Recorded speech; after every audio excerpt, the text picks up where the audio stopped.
Bueno, gracias a Dios hemos compartido un tiempo de oración, de alabanza, poder adorar al Señor con nuestras palabras y poder pasar un tiempo juntos, ¿no? Esto es, como siempre decimos, a través de la oración nos alineamos al plan de Dios.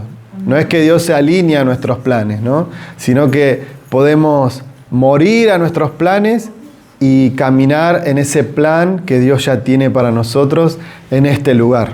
Amén. Bueno, quería compartir una palabra que creo que es muy importante para nuestra vida. A veces lo pasamos por alto o a veces se hace como una rutina, ¿no? Los que ya conocen esto que Dios, estas herramientas que Dios nos dejó. Vamos a hablar acerca de la armadura de Dios, ¿sí? La armadura que Dios nos dejó para pelear espiritualmente.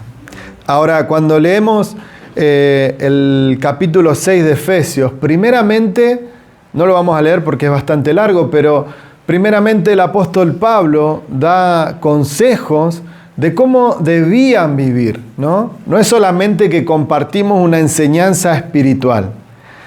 Sí, compartimos una enseñanza espiritual, pero eso se tiene que ver reflejado en nuestra vida natural, ¿o no?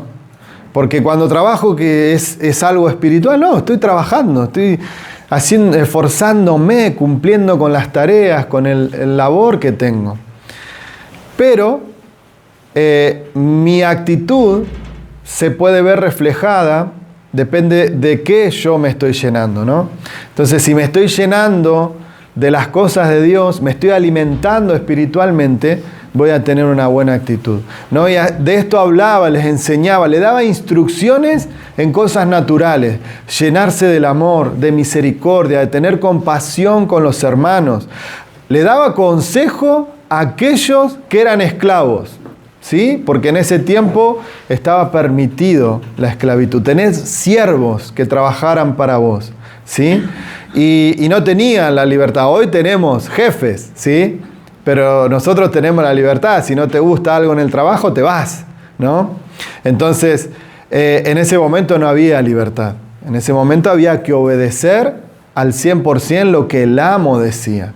Y el apóstol Pablo le recomendaba esto: sean obedientes, pero no como simplemente obedeciendo al amo que tenés, a quien estás sirviendo, sino para agradarle a Dios.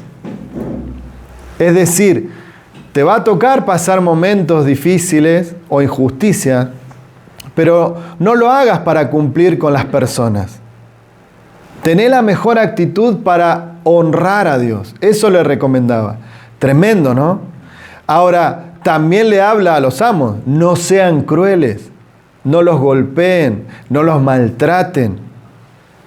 Sean compasivos. Es decir, el apóstol primero les da instrucciones de cosas naturales, cómo debían vivir, respetarse, amarse, aún en la condición que estaban, que uno era jefe y el otro era esclavo, ¿sí? Poder mostrar el amor de Cristo en diferentes situaciones. Y después viene a este consejo que es la armadura de Dios, lo que Dios nos dejó. Vamos a leer Efesios 6, desde el versículo 10. La versión Reina Valera dice: por lo demás, hermanos míos, fortaleceos en el Señor y en el poder de su fuerza.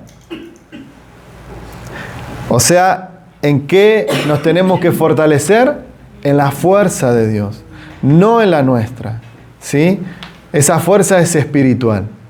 Es Dios en nosotros. Porque nuestra fuerza, en algún momento, ¿qué pasa? Se termina, ¿no? Ya terminamos el horario de trabajo, 10, 12 horas. Hay algunos que trabajan más. Dios tenga misericordia. ¿Y cómo llegás? Sin fuerzas, sin fuerza. Se agotan. Pero la fuerza de Dios no se termina, ¿sí? Su poder es ilimitado. Y Él nos llena con su poder, con su gracia, nos capacita y nos da la fuerza que necesitamos para cada momento. A mí me encanta el ejemplo de Sansón. ¿Ustedes recuerdan qué pasaba con Sansón? ¿Siempre estaba así fuerte? ¿Que nadie podía vencerlo? ¿Siempre estaba igual? No. La palabra es muy clara y dice que descendía la unción de Dios sobre él. Y bueno, eso es algo que me encanta porque si bien estamos adorando a Dios, estamos bendiciéndolo, estamos delante de Él, a veces no lo sentimos. A veces estamos ahí y no pasa nada. No siento en mi cuerpo nada, pero Dios está. Pero me encanta estar con esta expectativa de decir, el Señor hoy puede derramar esa unción, esa fuerza nueva. Creo que debemos estar expectantes cada vez que bendecimos a Dios, cada vez que oramos, cada vez que cantamos, estar expectantes y decir, hoy puede ser el día que Dios quiere derramar esa unción, esa fuerza nueva sobre mi vida. Porque hablamos de que Dios habita en nosotros, ¿o no? Sí, pero a veces no lo sentimos, pero sabemos que Dios está. Entonces nos mantenemos con la palabra, con lo que Dios nos enseña, con sus instrucciones. Pero hay días que podemos disfrutar de su presencia y sentirlo y disfrutarlo. Y Dios nos llena, sentimos su amor, su abrazo, sentimos fuerzas nuevas. Y quiero compartir esto, ¿no? Que estemos expectantes. Aunque pueden pasar días que no sientas la presencia de Dios, tenés que estar expectante y pensar, puede ser hoy el día en que Dios va a descender con su unción. Y eso es lo que hacía en la vida de Sansón. Descendía la unción de Dios, la presencia, porque la unción es para un propósito, para una tarea. Entonces es como un combustible, ¿no? Que Dios nos da para determinada tarea. Entonces estar expectantes a que Dios nos va a llenar con esa unción para una tarea, para una misión específica. Amén. Entonces nos fortalecemos en su presencia y Dios quiere bendecirnos con esa unción que es el Espíritu Santo en nosotros. Amén. Ahora, dice, vestíos de toda la armadura de Dios para que podáis estar firmes contra las acechanzas, ¿de quién? Del diablo o del enemigo.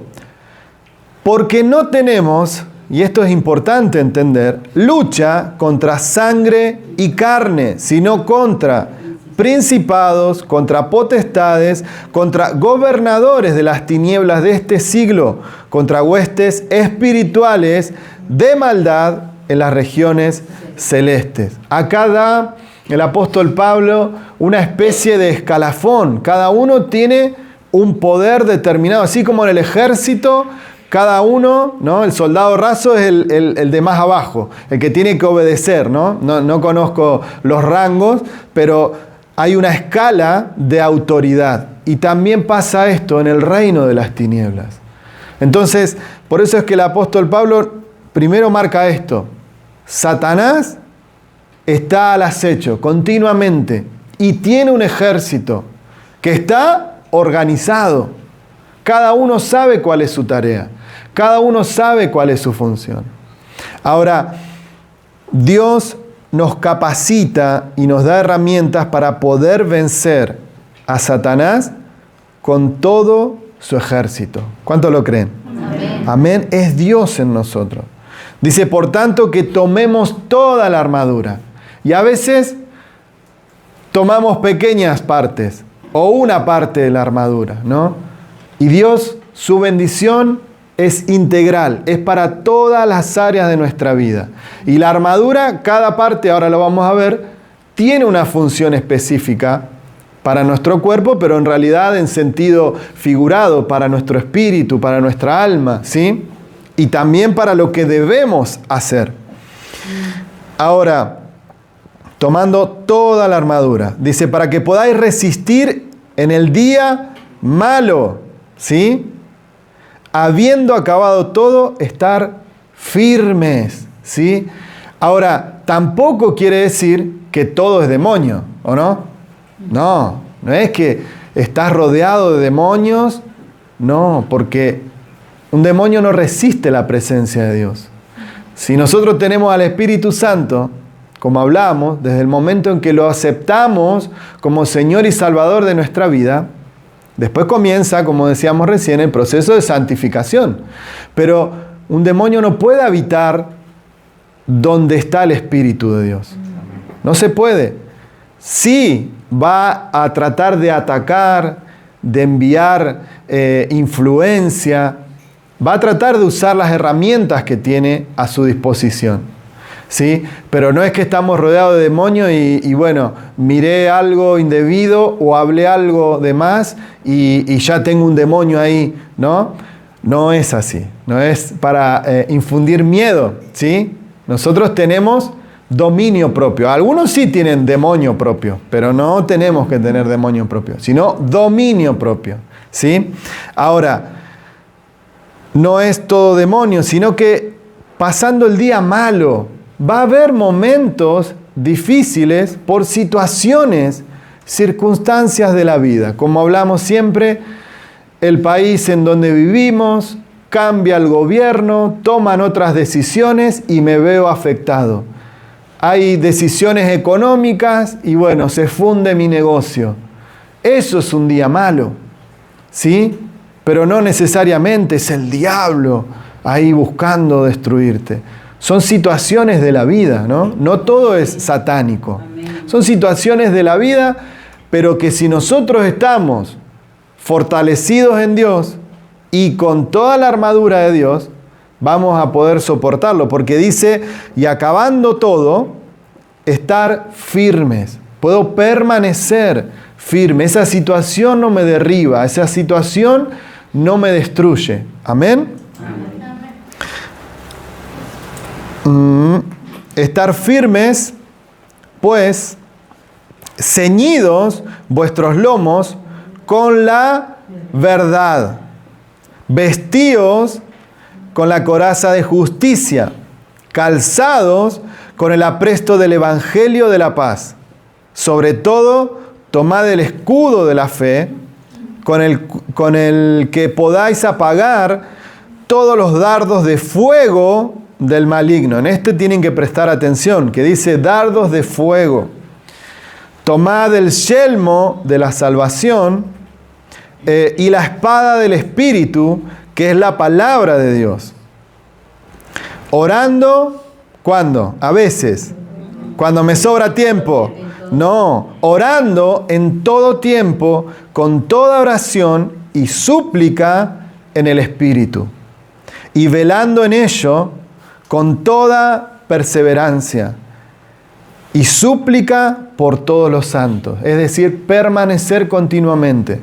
No es solamente un momento de intimidad con Dios, sino que en el día tengo que tener comunión con Dios, ¿sí? Porque no puedo estar encerrado 8 horas orando solo, ¿o no? ¿Quién puede? No podemos, porque tenemos cosas que hacer. Por eso es que el apóstol Pablo nos recomienda que oremos en el Espíritu continuamente, todo el tiempo, teniendo presente a nuestros hermanos, dice. Velando en ello con toda perseverancia, súplica por todos los santos, por todos los hermanos, continuamente. Y por ahí estás trabajando, a mí me pasa, cortando carne, yo corto carne, estoy desarmando la vaca, y me acuerdo de un hermano, y empiezo a orar y a pedirle en el momento, mi esposa también, ¿sí?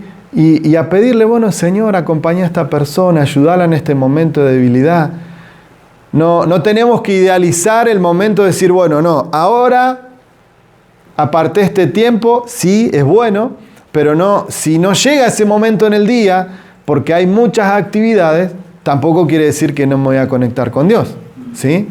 Es necesario tener un momento íntimo con Dios, pero todo el tiempo debemos estar conectados con Él y recordando nuestros hermanos.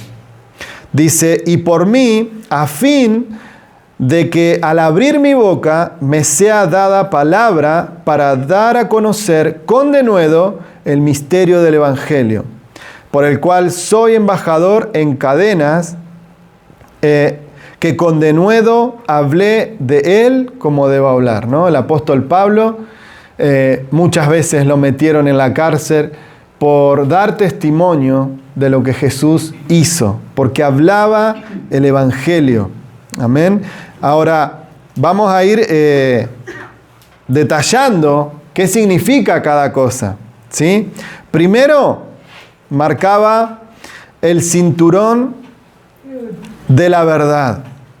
Y el cinturón, bueno, él toma de referencia la armadura de Dios simbólicamente como se vestían los romanos, ¿sí? El ejército romano tenía una armadura específica. Ahora, ellos, el cinturón es lo que, ¿qué hace? Nos sostiene, ¿no? Nos sostiene el cinturón de la verdad, que representa la verdad, la palabra de Dios, pero también en nuestras vidas representa la integridad. Debemos ser personas íntegras. ¿Qué es una persona íntegra? Que es la misma persona en todos lados, que no tiene dos caras, ¿sí? Eso es ser íntegro. Dice, la verdad nos protege de las mentiras y el engaño de Satanás y nos permite estar firmes en nuestra fe. ¿Sí? Como hablábamos, también la verdad de la palabra de Dios, que como el cinturón nos sostiene nuestra ropa, la palabra de Dios nos envuelve y nos sostiene en la verdad y en la justicia. La palabra de Dios nos lleva a tener una vida íntegra. Porque cuando leemos la palabra, Dios nos exhorta. Comenzamos a leer la palabra y empezamos a ver nuestros errores. Porque Dios alumbra nuestro entendimiento y Dios nos va limpiando. Cuando vemos nuestros errores, podemos pedir a Dios que nos ayude a cambiar esos errores y a quitarlos de nuestra vida. Amén. Entonces la palabra de Dios es la verdad. Y es el cinturón con el cual debemos ceñirnos para estar firmes en nuestra fe. Sostiene nuestra vida y sostiene nuestra fe en el Señor Jesús. Segundo, la coraza de justicia. ¿Sí? Ellos tenían como una pechera que los cubría. Los soldados romanos. La coraza protege el corazón y representa la justicia de Dios, que Dios nos ha dado por la fe mediante Jesucristo. La justicia de Dios nos cubre y nos permite estar en su presencia. Es decir, esa coraza tenía, ¿sí?, naturalmente una función, cubrir el corazón. Porque cuando te tiraban una lanza o te golpeaban con una espada, los órganos vitales están acá en el torso. Tenía un propósito claro, pero acá lo toma como cubrir el corazón, guardar el corazón, ¿sí? Es la coraza de justicia, tener una vida justa delante de Dios, pero también tiene otro sentido, que es la justicia, porque no podemos ser justos por nuestra propia fuerza, ni por nuestra voluntad. ¿Por qué somos justos? ¿Por quién somos justos? Porque Jesús pagó por nosotros en la cruz. Él nos justificó. ¿Sí? La Biblia nos enseña que la paga del pecado es muerte. Debíamos morir por nuestros pecados. Pero Jesús pagó nuestros pecados. Nos perdonó, pero Él los pagó. No quiere, a veces se entiende esto mal, de que, bueno, Dios perdona todas las cosas, ¿sí? Pero no es que Dios mira para el otro lado por nuestros errores y bueno, ya está, ¿no? Como puede hacer un policía en nuestros países y decir, bueno, déjame algo para el café y pasá aunque estés en infracción. No, Dios no es corrupto. Dios es santo, 3 veces santo. Y Él puso una ley, que la paga del pecado es muerte. Debía ser derramada sangre, ¿sí?, para pagar el pecado. Debíamos morir. Pero Él no dijo, bueno, está bien, si son imperfectos. Está bien. Entren al cielo, miro para otro lado, hago de cuenta que no los vi. No, Él cumplió la ley. Jesús vino a cumplir la ley. ¿Qué hizo? Pagó con su sangre. Hizo un sacrificio eterno. ¿Sí? Simbólicamente, en la antigüedad, el pueblo de Dios entregaba un animal, derramaba la sangre, ¿sí? Pagando el pecado del pueblo. Cada año se hacía, cada año. Y Jesús hizo un sacrificio único y eterno para que podamos disfrutar de la presencia de Dios. Él nos justificó. Él nos justificó. ¿Sí? No es por nuestra fuerza, no es por nuestra disciplina, sino que es porque Jesús murió en la cruz, entregó su vida y Él nos regaló el perdón para poder estar en la presencia de Dios. Eso es la coraza de justicia para nosotros. ¿Sí? Es la justicia que Dios hizo en favor nuestro. Pero también esto tiene que producir en nosotros que tengamos vidas justas, ¿sí? Que seamos justos en nuestra manera de vivir. El 3, que es el calzado del Evangelio, ¿sí? Que representa la preparación y la estabilidad que viene de conocer y compartir el Evangelio de la paz de Dios. Nos permite estar firme en el medio de las tormentas y las dificultades de la vida.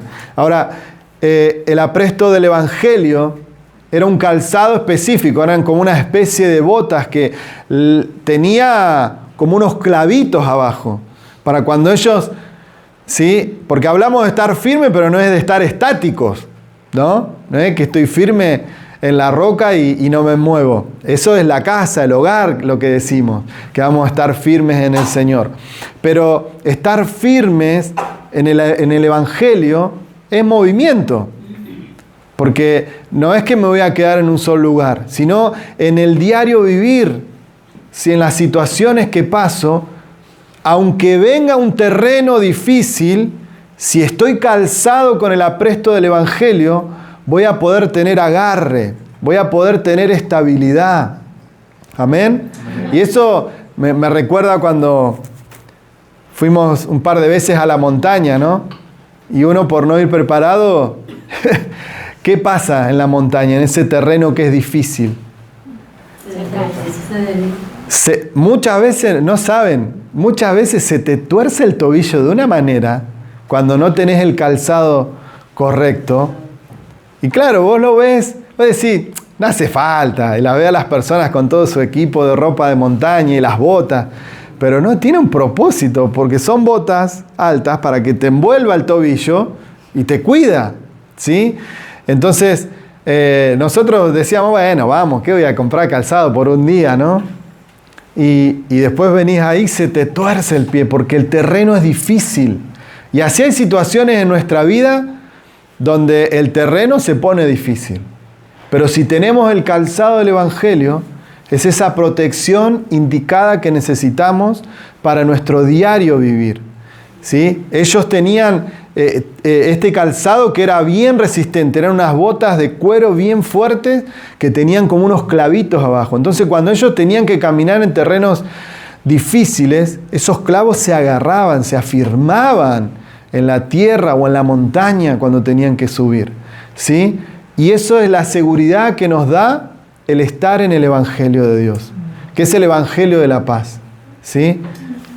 Es el Evangelio de la paz, trae paz a nuestra vida, pero nos da firmeza, nos da un paso firme, un paso sólido cuando andamos en la vida, en el diario andar. ¿Amén? Eso es lo que hace, lo que debe producir el Evangelio en nosotros, traernos estabilidad, traernos firmeza, si nos calzamos con el apresto del Evangelio, ¿no? Porque muchas veces lo repetíamos a esto como decir, bueno, es la disposición a predicar. Sí, es la disposición a predicar, pero tengo que estar firme. Tengo que estar firme en el Señor. Tengo que caminar con un paso firme. 4. El escudo de la fe. El escudo de la fe representa la fe en Dios y en su palabra. La fe nos permite confiar en Dios y en su protección. y nos protege de los dardos de fuego del maligno. Ahora, ellos, si hacen memoria, no preparamos la foto del soldado romano, pero ¿cómo recuerdan ustedes el escudo de un soldado? Redondo. ¿Sí? Que es la primera imagen que nos viene, ¿o no? Un escudo redondo que llevan acá en la mano. Pero en realidad ese escudo era más para desfiles. El escudo que ellos usaban realmente cuando iban a conquistar un terreno era grande, era de madera y ¿saben qué? Medían a cada soldado. Medían a cada soldado para darle un escudo a su medida. Era de madera, entonces lo hacían bien alto para que lo cubra y el ancho que necesitaba. Entonces, también Dios nos da a cada uno una medida de ¿qué? Una medida de fe. Dios nos da lo que necesitamos para la tarea que tenemos que hacer. Ahora, un dato interesante de este escudo es que no solamente era de madera, sino que ese escudo tenía cuero, tenía piel en el frente, estaba revestido, estaba cubierto de un cuero bien grueso. Porque vemos acá también que el apóstol Pablo dice que tomen el escudo de la fe para resistir ¿qué? Los dardos de fuego, los dardos encendidos del enemigo. Y casualmente, ¿saben qué hacían los soldados romanos antes de ir a pelear? Esos escudos los sumergían en agua. Eran pesados, pero ¿cuál era la función de tenerlos saturados de agua? Que cuando venía el dardo, no solamente lo detenía, sino que apagaba el fuego. Y eso es lo que pasa en nuestra vida si tomamos el escudo de la fe y nos saturamos del agua. ¿Qué es lo que simboliza el agua en la palabra? El Espíritu Santo, la presencia de Dios. Si nos llenamos, ¿sí? Nos saturamos el escudo de la fe con la presencia de Dios, con su palabra, vamos a poder levantar el escudo, no solamente que va a detener ese ataque, sino que también va a apagar ese fuego que el enemigo quiere iniciar en nuestra vida.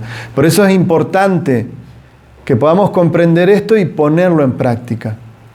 Levantar el escudo de la fe, pero entendiendo que debe estar empapado en la presencia de Dios. ¿Sí?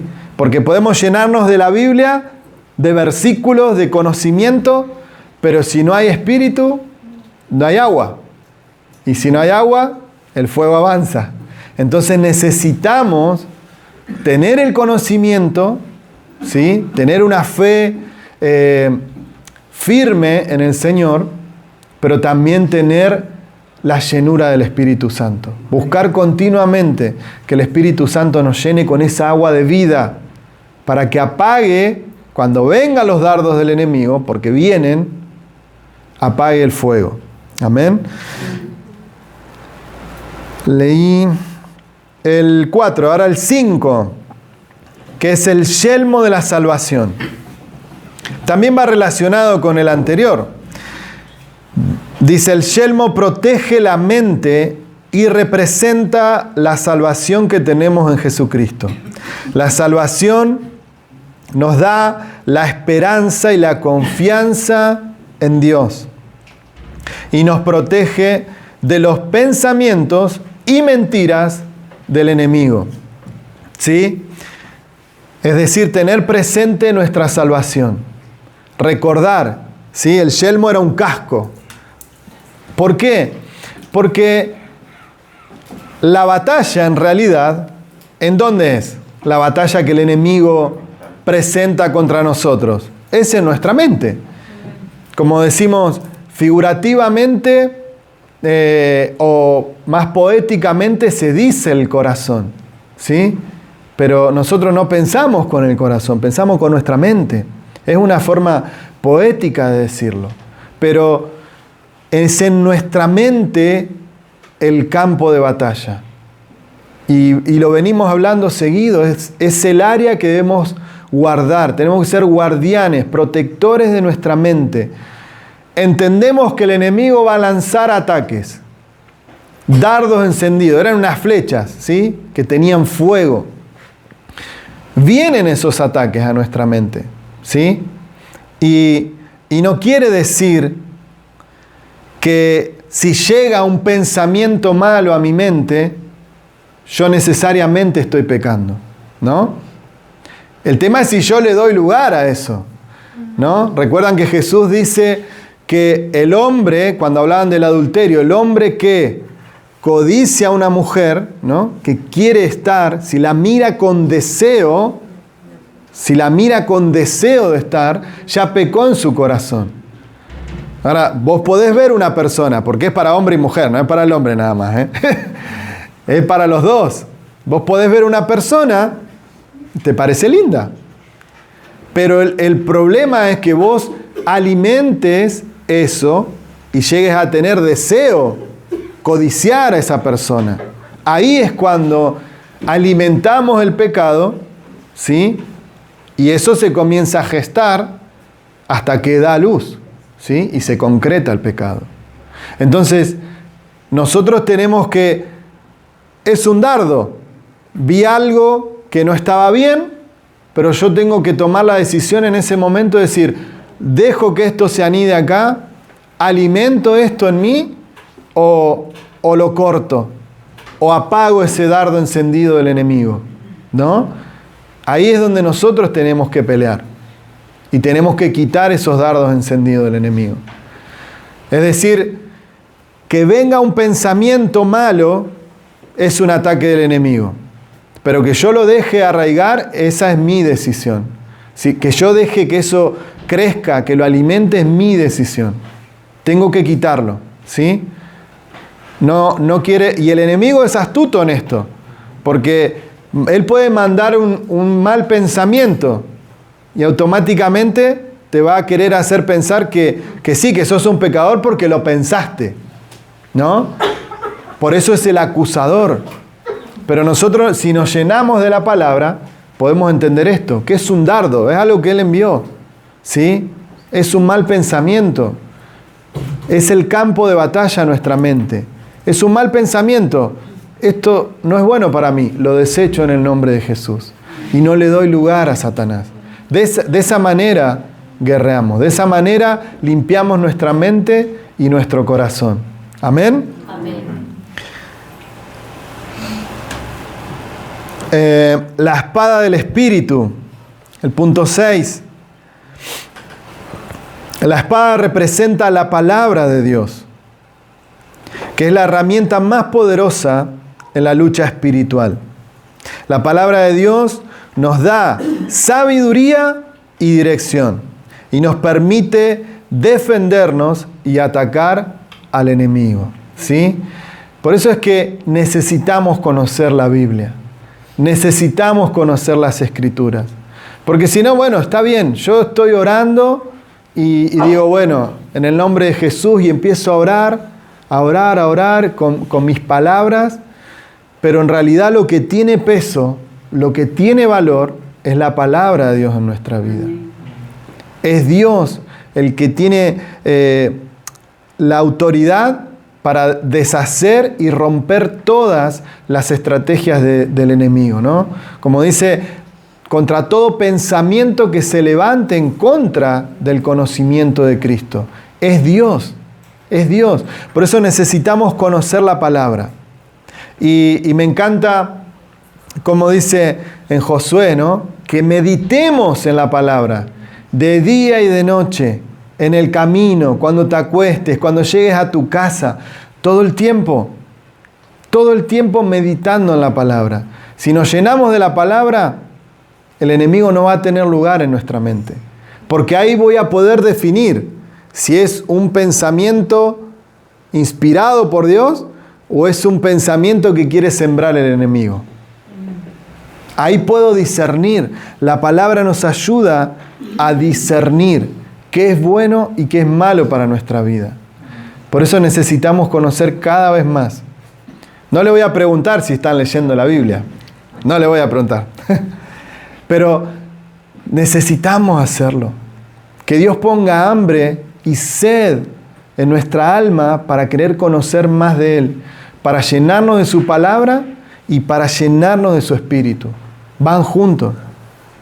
La palabra de Dios y el Espíritu Santo.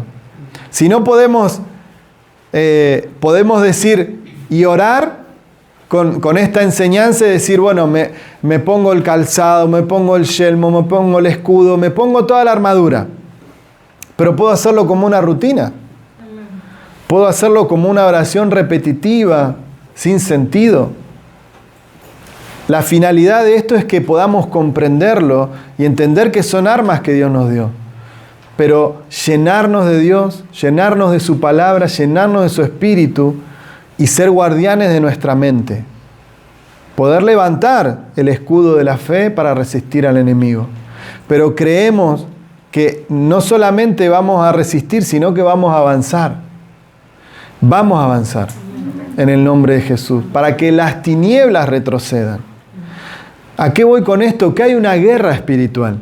Tal vez no lo vemos y decimos, bueno, mirá, un hermano ayer que se dispuso a venir a la reunión de matrimonios, ¿sí? Justamente su bebé se enferma y está internado.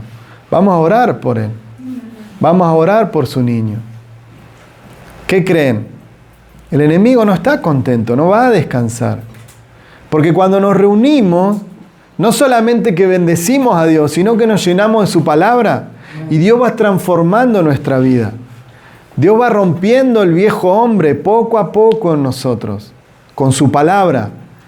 Con su palabra Dios nos va moldeando. Es como las esculturas, ¿no? ¿Vieron las esculturas de mármol, de piedra? Poco a poco se va trabajando. No se puede hacer de una, sino que se va trabajando poco a poco, con paciencia y quitando todo lo que sobra. Así Dios hace con nuestra vida. Va trabajando poco a poco el Espíritu Santo en nosotros y quitando todo el exceso de material, todo el exceso de la vieja vida, del viejo hombre. Dios nos va moldeando a su imagen y a su semejanza. Esa es la finalidad. Y el enemigo no va a estar contento. Va a traer desánimo, va a traer desesperanza, va a traer desgano, va a haber enfermedades, pero no toda enfermedad es demonio, ¿eh? No. Por ejemplo, hoy Susan no vino, estaba con gripe. Y bueno, todo nos tocó pasar, hace un mes, hace una semana. Elena también, ¿no? Son cosas que pasan, es una gripe, no es que, ay, me agarró el diablo. No, no. Son cosas naturales, pero tampoco tenemos que pensar que todo es natural y que el enemigo no está intentando, ¿no?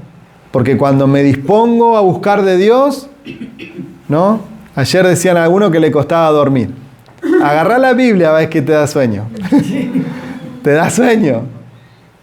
Pero tenemos que llenarnos del Señor. Tenemos que entender que el enemigo no va a querer que esto avance. Pero nosotros tenemos la victoria en Jesús. Y Dios nos dejó las herramientas para protegernos, para proteger a los nuestros y para avanzar, para que el reino de los cielos siga avanzando. No tenemos que tener temor. Ya Jesús venció en la cruz. Y me encanta que Jesús, la palabra nos dice que Jesús venció, humilló a los enemigos. El acta de decretos que nos era contraria, Jesús la clavó. Porque el enemigo, el diablo, tiene una lista de todos nuestros pecados, todos nuestros defectos. Y es el acusador. Se presenta delante del Padre. Mirá lo que hizo hoy tu hijo. Mirá lo que está mirando. Mirá lo que está pensando. Pero Jesús venció, humilló a Satanás. Dice que clavó esa acta de decretos que nos era contraria. Y la humilló. Y los exhibió públicamente. Fueron avergonzados nuestros enemigos. Satanás fue humillado. Ahora, esa victoria, nosotros la tenemos que tomar. Esa es nuestra parte. La tenemos que creer, nos tenemos que apropiar de esa victoria. Cuando el enemigo te viene a acusar, y mirá lo que hiciste, no cambias más. Si no me arrepiento, el enemigo me va a seguir acusando. Pero si yo me arrepiento, le cierro la puerta al diablo. Si yo me arrepiento y le pido perdón a Dios, queda sin argumento, queda sin herramientas Satanás. Por eso es que el apóstol Pablo nos dice en Romanos 8 que no hay condenación para los que están en Cristo Jesús. Amén. Si nos arrepentimos, el diablo no tiene herramientas. Amén. Es Dios en nosotros. Pero tenemos que ser inteligentes, sabios, de tomar las herramientas que Dios nos dio y creerlas, aplicarlas. Amén. No digo de esto decir, sí, nos debemos decir, Señor, dame tu armadura, revestime cada día para poder resistir. Pero no es que voy a hacer un ritual de decir cada mañana me pongo el casco, me pongo la coraza. No es una rutina, un ritual, sino que ¿de quién es la armadura? Vamos a leerlo de vuelta. Dice, por tanto, tomad toda la armadura de Dios. Es de Él. ¿Quién nos da la armadura? Dios. Entonces, si estamos conectados con Él, si estamos en la condición que Él quiere, que es con corazones rendidos, humillados, reconociéndolo a Él, Él nos da la armadura, nos da la protección. ¿Se entiende? Que no es una rutina de decir, me pongo, me visto, sino es la condición. Y esas son herramientas que Dios nos da, ¿sí? Pero también Dios nos da esto para orar, para levantar el escudo de la fe y cubrir mi vida, cubrir mi familia, que todo lo que el enemigo quiera sembrar en mi hogar sea primero descubierto y sea quitado. Amén. Así que vamos a orar. Te invito a que cierres tus ojos, que no te distraigas y vamos a orar. Señor, queremos en esta mañana tomar estas herramientas que vos nos das, porque es la armadura de Dios. Es tu armadura, Señor, que tú nos das para fortalecernos. Primero,